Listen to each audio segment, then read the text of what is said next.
Posiciones irreconciliables. Diosdado Cabello arremete contra la hoja de ruta de María Corina Machado y bloquea negociaciones. Orden o puesta en escena. La cuestionada lucha contra el matraqueo policial. India y Venezuela. Petróleo, negocios y silencio político. Bienvenidos a la emisión estelar de noticias de Impacto Venezuela este jueves 4 de junio de 2026. Tal como es nuestro deber, cumplimos con darles la información relevante de nuestro país y el mundo. Soy Génesis Pérez, comenzamos.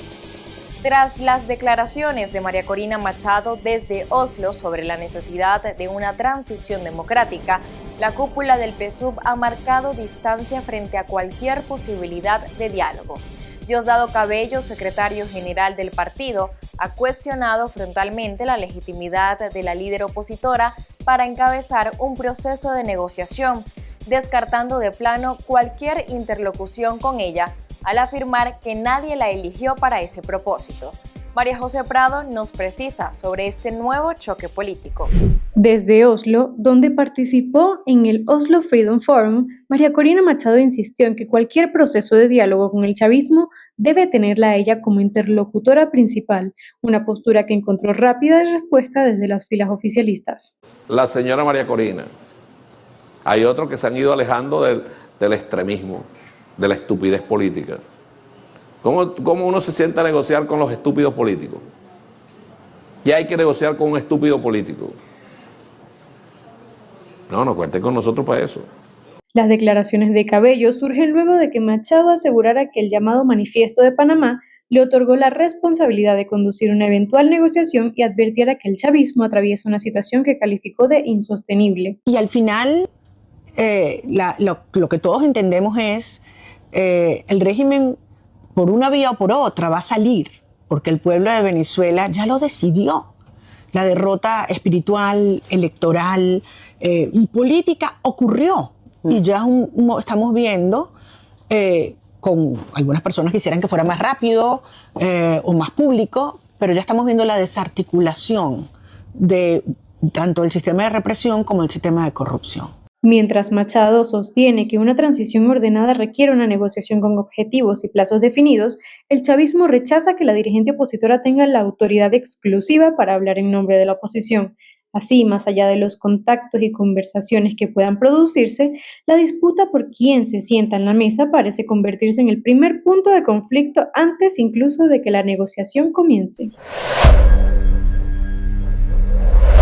Ahora vamos a conocer sus opiniones. Estos son los comentarios sobre la pregunta del día de la emisión matutina de hoy de Impacto Venezuela. Mientras Delcy Rodríguez busca aliados en la India, el general Dan Kane marca el paso en Caracas. El Ejecutivo se ha quedado sin cabeza y el país se hunde en un limbo constitucional. Pero, ¿tú qué crees? ¿Esto es un gobierno de facto o una anarquía total? Neptalí Jaramillo responde que es una anarquía total. Rafael Cornieles nos comenta, ¿quién quedó encargado del gobierno? No sabemos, anarquía total. Efrén Sánchez dice que no es un gobierno de facto, es una anarquía de facto. Francisco Guevara afirma que sin dudas es una anarquía total. El régimen hace lo que les da la gana. Delcy Rodríguez ha ordenado combatir la corrupción policial y el Ministerio de Interior y Justicia, a cargo del número 2 del chavismo, ya reporta resultados sobre un golpe fuerte contra el matraqueo en las alcabalas de Venezuela. No obstante, la medida deja un sabor amargo, evidencia que el Estado conocía y toleró durante años este abuso contra la ciudadanía. Esta ofensiva parece más bien una demostración de fuerza para consolidar el mando de Rodríguez en la actual estructura de poder. Los dejo con Quique Frías. En tiempo récord, el ministro de Interior y Justicia venezolano Diosdado Cabello presentó un balance de la lucha contra la corrupción policial, o llamado coloquialmente matraqueo, en las alcabalas del país. Esto de forma express y siguiendo las órdenes de la encargada presidencial Delcy Rodríguez. Un mensaje político evidente. Delcy marca la línea de poder y el segundo hombre fuerte del chavismo la ejecuta sin quejas. Por investigaciones, 22.000. Nosotros no estamos haciendo fiesta, pero el pueblo debe saber y el pueblo lo siente.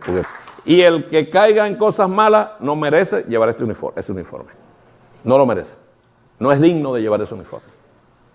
Porque los ensucia a todos y a todas. Pero ¿saben cuántos policías nosotros hemos dado de baja? Cabello también remarcó que la Policía Nacional Bolivariana y por lo tanto el principal órgano de seguridad del país es un proyecto partidista iniciado por Hugo Chávez y que sirvió para eliminar a la respetada Policía Metropolitana.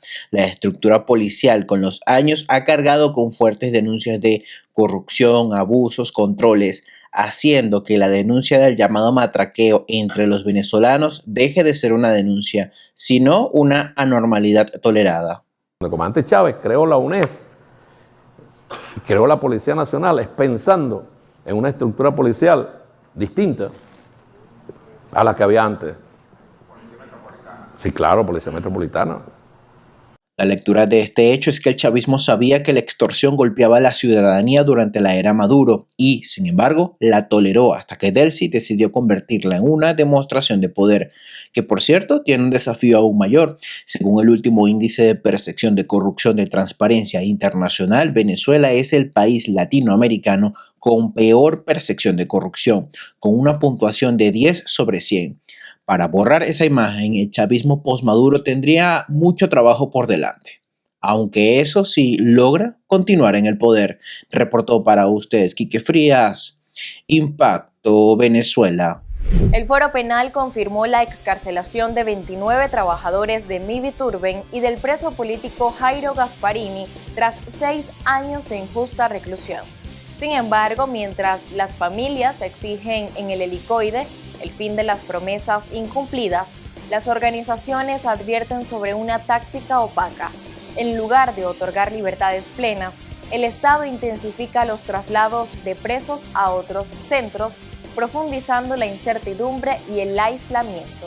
Juliana Palmar con los detalles. Las consignas en los accesos del helicoide exponen la desesperación acumulada. No más promesas incumplidas. Se lee en las barreras improvisadas por familiares que denuncian una alarmante realidad.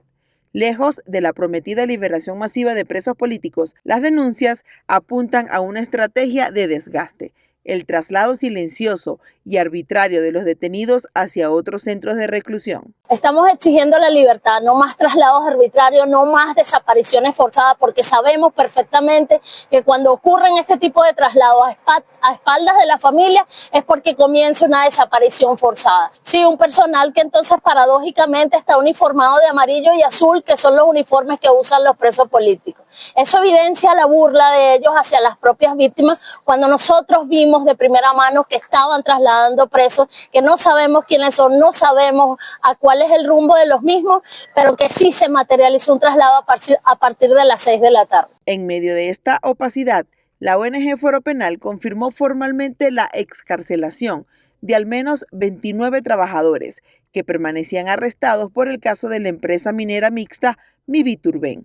A estas liberaciones se sumó la de Jairo Gasparini, ex jefe de seguridad de la alcaldía de Latillo, quien sale del confinamiento tras pasar más de 6 años bajo lo que sus familiares catalogaron como una injusta e intolerable detención. Nos informan en este momento sobre la liberación de los detenidos del caso Miviturben. Serían 29 trabajadores. En breve, más información. Por otra parte, familiares del caso Tancol, como han denominado a detenciones arbitrarias entre los años 2021 y 2022 en la frontera, solicitan al Ministerio Público que dé respuestas sobre las solicitudes hechas el pasado 30 de abril, donde pidieron revisión de casos, libertad inmediata de todos los detenidos o medidas cautelares por razones humanitarias.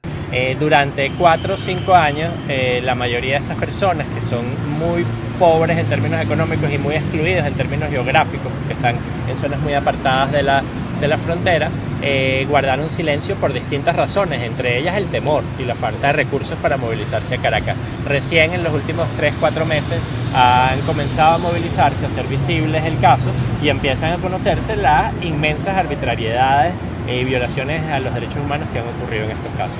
El número total de familiares agrupados en el Comité por la Libertad de los Falsos Positivos Tancol es 67. Nosotros calculamos que hay cerca de 200 casos Tancol. De acuerdo con el reporte general y más reciente actualizado por el Foro Penal, el número de personas presas en Venezuela por motivos políticos se sitúa todavía en 404 detenidos. Un balance crudo que se compone de 369 hombres, 35 mujeres y una división de fuerzas que mantiene a 225 civiles y 179 militares tras las rejas. Las cifras demuestran que el sistema penitenciario venezolano sigue operando como una maquinaria de persecución activa. Para Impacto Venezuela, Juliana Palmar. En medio del contexto de sanciones, el petróleo venezolano se encuentra en una silenciosa época dorada. Por primera vez en 7 años, los envíos de crudo rompen récords, a lo que se suma Delcy Rodríguez negociando contratos millonarios en la India. Pero con el contraste que Nueva Delhi prioriza energía y negocios sobre cualquier debate político relacionado con Venezuela. Juan Gutiérrez Gamba nos cuenta. La presidenta encargada de Venezuela, Delcy Rodríguez, sostuvo una agenda de gran importancia en Nueva Delhi, tras reunirse con el primer ministro de la India, Narendra Modi, en medio del crecimiento de las exportaciones petroleras venezolanas y la búsqueda del gobierno de nuevos aliados económicos internacionales. El encuentro formalizó el regreso del crudo venezolano al segundo mayor refinador de Asia, posicionando al país caribeño como su tercer proveedor en compras puntuales de petróleo. Felices de traer el mensaje de Venezuela, que es el mensaje de paz, es el mensaje de amistad y de cooperación. Vamos a tener una agenda muy fructífera donde yo espero abordar áreas de cooperación en beneficio de las principales necesidades del pueblo de Venezuela. Pero más allá de la venta de crudo, la visita dejó un mensaje político clave. La diplomacia de la India evitó pronunciarse sobre la situación interna venezolana o cualquier escenario de transición política, limitándose a hablar de cooperación y relaciones con un gobierno amistoso. Analistas consideran que el petróleo vuelve a convertirse en la principal herramienta de supervivencia económica y diplomacia del gobierno, aprovechando las tensiones internacionales y la necesidad de nuevos proveedores.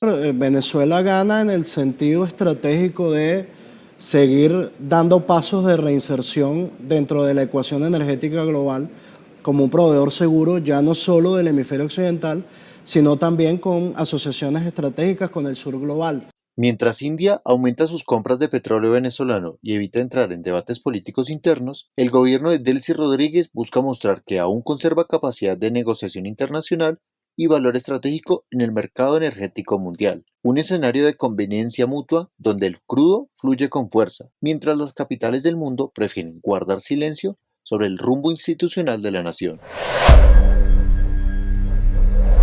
Las noticias en materia internacional también son parte del monitoreo diario. De esta forma titulan en el portal de la casa Impacto Venezuela. Turismo cubano en picada, entre la crisis y el miedo a las sanciones. El turismo en Cuba se desmorona tras la salida de las 4 grandes hoteleras mundiales, Meliá, Iberostar, Blue Diamond y Archipiélago, en una sola semana asfixiadas por la crisis interna y el temor de las sanciones de Estados Unidos. Este colapso se agrava por la suspensión masiva de vuelos desde Canadá, Rusia y Europa a causa del bloqueo petrolero estadounidense, lo que provocó un histórico desplome del 55,8% en la llegada de visitantes durante el primer cuatrimestre del año y dejó la ocupación hotelera en un crítico 18,9%. Comando Sur de Estados Unidos ejecuta otro ataque letal contra narcolancha en el Pacífico y confirma 2 muertos. Como parte del Plan Lanza del Sur, las Fuerzas Armadas de Estados Unidos destruyeron una presunta narcolancha en el Pacífico, elevando a más de 200 los muertos en este tipo de ataques desde agosto de 2025. La ofensiva ejecutada por el mismo cuerpo élite que capturó a Nicolás Maduro el pasado 3 de enero se ha intensificado a 3 ataques semanales en el Caribe y el Pacífico, tras catalogar a estas redes criminales como organizaciones terroristas. Tras la difusión del video del impacto por parte del Comando Sur, organizaciones como Human Rights Watch y Amnistía Internacional cuestionaron la legalidad del uso de fuerza bélica y alertaron sobre la falta de verificación independiente de la identidad de los fallecidos. Italia descubrió el búnker más sofisticado de la mafia calabresa 'Ndrangheta, digno de un set de filmación. En un hallazgo impresionante, la policía italiana descubrió en Calabria un sofisticado búnker subterráneo de la 'Ndrangheta, la mafia local, que cuenta con 3 ambientes, dormitorio, baño y una cámara de fuga, equipados con tecnología avanzada. El corazón de esta imponente estructura delincuencial es escondite invisible de hormigón armado operada por un sistema eléctrico oculto, la cual conecta directamente con un túnel secreto de 120 metros, excavado en las profundidades de la tierra para garantizar la huida express de los capos hacia una zona rural. Las autoridades confirmaron que se trata del refugio más complejo, articulado y avanzado jamás detectado en la región, por lo que mantienen una investigación abierta para identificar a los constructores y usuarios de este escondite mafioso. Protestas en México preocupan a una semana del Mundial. Manifestantes arrancaron postes del alumbrado y embistieron contra un edificio público en una escena digna de una justa medieval. Veamos. Un grupo de manifestantes irrumpió el miércoles en la sede de la Secretaría de Educación Pública de México en una nueva escalada de las protestas encabezadas por la Coordinadora Nacional de Trabajadores de la Educación, a pocos días del inicio del Mundial de Fútbol. Los docentes reclaman un aumento salarial y la derogación de una reforma del sistema de pensiones. Tras utilizar postes de alumbrado como arietes para ingresar al edificio, causaron daños en una caseta de vigilancia y rompieron los cristales del vestíbulo. Además, se produjo un pequeño incendio en el recinto. La movilización forma parte de una serie de protestas que coinciden con los preparativos para la Copa del Mundo, cuya inauguración está prevista para el 11 de junio en el Estadio Azteca. La presidenta Claudia Sheinbaum acusó a los manifestantes de intentar provocar una respuesta policial antes del torneo y aseguró que su gobierno no caerá en la provocación. Pese a los llamados al diálogo, la CNTE advirtió que mantendrá las movilizaciones durante el Mundial si sus demandas no son atendidas. Las tensiones han aumentado en los últimos días. El lunes, la policía bloqueó el acceso al Zócalo, donde se instalará el principal espacio para aficionados, y el martes manifestantes derribaron estatuas que representaban a futbolistas de países participantes en el torneo organizado por México, Estados Unidos y Canadá. Este fue el noticiero estelar de Impacto Venezuela. Gracias por acompañarnos y por hacer de nuestra audiencia una comunidad activa. Nos despedimos por hoy. Les deseamos una feliz noche.